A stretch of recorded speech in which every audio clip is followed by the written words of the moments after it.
Hello everybody, welcome back to my channel. So today I am up with Honeycomb textbook in English for class 7, part 2 of chapter 1. So here is the part 2, let us start. The king turned around and saw a bearded man running towards them. King पीछे turn हुआ, मुड़ा तो उसने एक beard वाला man यानी कि मूछों वाला आदमी देखा, उसके तरफ दौड़ता हुआ आ रहा था. His hands were pressed against his stomach यानी कि उसने अपना हैंड स्टमक पे दबा के रखा था. From which blood was flowing, जहाँ से उसका ब्लड बह रहा था.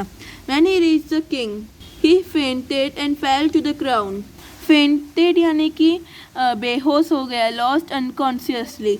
तो वो जैसे ही किंग के इधर पहुंचा उसको फेंट हो गया यानी कि वो ऐसे अनकॉन्शियसली नीचे सो गया यानी कि बेहोश हो गया. The king and the hermit removed the man's clothing and found a large wound in his stomach. The king washed and covered it with his handkerchief, but the blood would not stop flowing. The king redressed the wound until the last bleeding stopped. तो फिर king और hermit ने क्या किया, उसकी clothing उतार दी. ये उसकी क्लोथिंग उन्होंने उतार दी तो उन्होंने देखा एक बहुत बड़ा वाउंड यानी कि जख्म है उसको, उधर से बहुत ब्लड आ रहा था. तो फिर किंग ने क्या किया, किंग ने अपने क्लोथिंग अपने हैंकरचीफ से उसको ढकने की कोशिश की और फिर रीड्रेस करता गया जब तक ब्लीडिंग यानी कि जो वाउंड स्टॉप नहीं होगा तब तक वो ऐसा करता गया. The man felt better and asked for something to drink. वो जो आदमी था उसको अच्छा लगने लगा और फिर कुछ पीने के लिए उसने मांगा. The king brought fresh water and gave it to him. जो किंग था उसने फ्रेश वाटर लेके आया उसके लिए. By the time the sun had set and the air was cool. जब तक सन सेट होता है और एयर कूल हो जाती है, the king was with the hermit help and carried the wounded man into the hut and laid him on the bed. यानी कि फिर किंग और हर्मिट एक दूसरे दोनों ने इसको ऊपर नीचे से पकड़ के अंदर हट तक लेके गए और फिर बेड पे सुला दिया. The man closed his eyes and ले क्वाइट. यानी कि उस जो मैन था ना उसने अपनी आंखें बंद की और चुपचाप लेट गया. The king tired by his walk and the work he had done lay down on the floor and slept through the night. जो किंग था वो भी थक गया था पूरी रात उसको ये मैन की केयर करते हुए, तो वो भी नीचे ग्राउंड पे ही सो गया उसी रात. When he awoke it was several minute before he could remember where he was और who the strange beard man lying on the bed was. King कुछ सोच सकता यानी कि वो जैसे ही उसने आंखें खोली कुछ सोच सकता बियर्ड मैन वगैरह के बारे में. तो उसने क्या बोला, फॉरगिव मी. ये किसने बोला, बियर्ड मैन ने बोला. वीक वॉइस में उसने बोला when he saw the king was अवोक. यानी कि उसने ये जब बोला जब तो किंग उठ गया था तब उसने ये बोला, I don't know you and have nothing to forgive you for. तो किंग ने ऐसा बोला कि मैं आपको जानता तक नहीं हूँ तो मैं आपको फॉरगिव माफ़ी कैसे दूँ. Said the king, you do not know me but I know you. आप मुझे नहीं जानते पर मैं आपको जानता हूँ.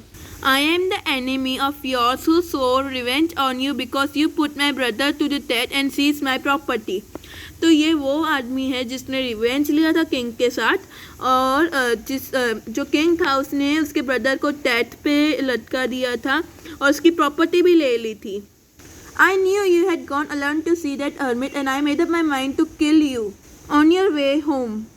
तो उसने बोला कि आप तो इधर अकेले आ रहे थे, आपका माइंड बना हुआ था, पर मेरा प्लान था कि मैं आपको मार दूंगा जब आप होम की तरफ अपने घर तरफ जाओगे तब मैं आपको मारने वाला था. But the day past and you did not return.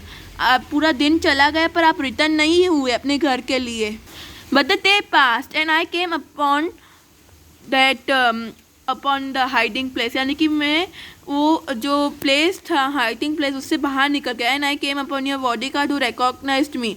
यानी कि फिर मैं बाहर आया तो आपके बॉडी गार्ड ने मेरे को रिकॉग्नाइज कर लिया, मेरे को पहचान लिया. एंड वाउंडेड मी और फिर मेरे को ऐसे इस तरह से जख्म पहुँचाया. I escape from him. मैं उससे तो बच गया but I should have died. मैं मर गया होता. If you won't have dressed my wound. अगर आपने मेरे वाउंड को पहुँचा नहीं होता. I wished to you and you have saved my life. मैं आपको मारने चाह रहा था पर आपने ही मेरी लाइफ बचाती. Now if I live I will serve you as the most faithful servant and will order my son to do the same. Forgive me. उसने बोला कि अभी मैं रहता हूँ, अगर मैं जिंदा रहा तो मैं आपके लिए सर्वेंट का काम करूँगा और मेरे सन को भी वही काम करने के लिए बोलूँगा, मेरे को माफ़ कर दो।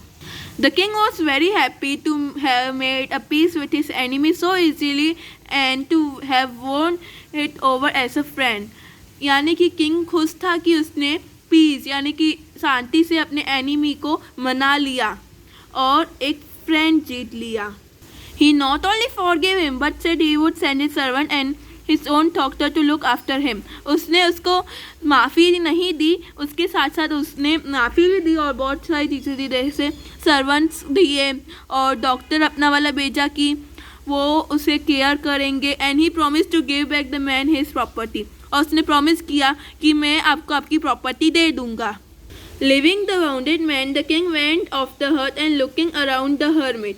उसने वाउंडेड मैन को छोड़ दिया और बाहर गया, हट के बाहर, जो हर्मिट को ढूंढने के लिए। Before going away he wished once more to get the answer to the question. जाने से पहले वो आंसर चाहता था अपने क्वेश्चन पे। The hermit was on his knees, sowing seed in the beds that he had been dug the day before. The king went up to the hermit and said, "For the last time, I beg you to answer my question, wise man." जो hermit था ना, जिसने वो पूरा जो खोदा था ना, वहाँ पे सीड्स ग्रो कर रहा था, तो फिर इतने में बेड यानी कि उस पैच में ग्रो करने की कोशिश कर रहा था कि इतने में किंग गया हर्मिट के गार्ड्स और बोला कि मैं आपके पास लास्ट टाइम आया, मैं आपको बेग कर रहा हूँ, प्लीज़ मेरे क्वेश्चन का आंसर दे दो, ओ ईमानदार, ओ सच्चे, ओ बुद्धिमान आदमी। You have already been answered, said the hermit, still bending down to the ground, looking up at the king as he stood before him. तो उसने बोला कि आपको आपके क्वेश्चन का आंसर तो मिल गया है। ग्राउंड पे बैठे हुए ही उसने ऐसा बोला। How have I been answered? said the hermit, still bending down. Sorry, how have I been answered? What do you mean? said the king. So king ने क्या बोला कि मैं आंसर कैसे किया गया हूँ, आप क्या कहना चाहते हो? Do you not see? replied the hermit. आपने देखा नहीं? If you have not pitied my weakness yesterday. अगर आपने मेरे को दया नहीं की होती कल, and had not dug this bed for me, अगर आपने ये पैचेस मेरे लिए नहीं किए होते, you would have gone away, आप चले गए होते, then the man would have attacked you and you would have wished you had stayed with me. तो आप क्या सोचते कि आप मेरे साथ रहते। So the most important time and when you were digging the bed and I was the most important man to be me who was good as your most important business. उस टाइम पे मैं आपके लिए एक ज़रूरी आदमी था, मैं ही आपका बिजनेस था। Remember then there is only one time that important and that time is now. हमेशा एक ही टाइम इम्पोर्टेंट रहता है, वो कौन सा होता है? now, यानी कि अब, present. It is the most important time because it is the only time we have any power to act. Present यही होता है कि हमारे पास टाइम होता है एक्ट करने का। The most necessary person is the person you are with a particular moment for no one knows what will happen in future and whether we will meet anyone else. The most important business is to do that the person good, because we business is to do the person's good, because we were sent to this world for the purpose only. So इसमें hermit explain करता है कि जो most necessary person होता है वो हम खुद होते हैं, वो मोमेंट पे हम ही एक्ट कर सकते हैं प्रेजेंट में, और क्या फ्यूचर में होगा वो कोई नहीं अंदाज़ा लगा सकता। आप किससे मिलने वाले हो, क्या होगा, कोई अंदाज़ा नहीं लगा सकता। द मोस्ट इम्पोर्टेंट बिजनेस, जो आपके लिए मोस्ट इम्पोर्टेंट बिजनेस रहेगा वो है पर्सन गुड, यानी कि आप ईमानदार बनिए, सभी की हेल्प करिए।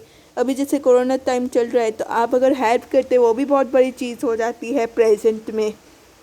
हम ये वर्ल्ड में इसके लिए ही आए, यही पर्पस है। और ये किसने लिखी है? लियो टॉल्सो, और ये रीटोल्ड की गई है।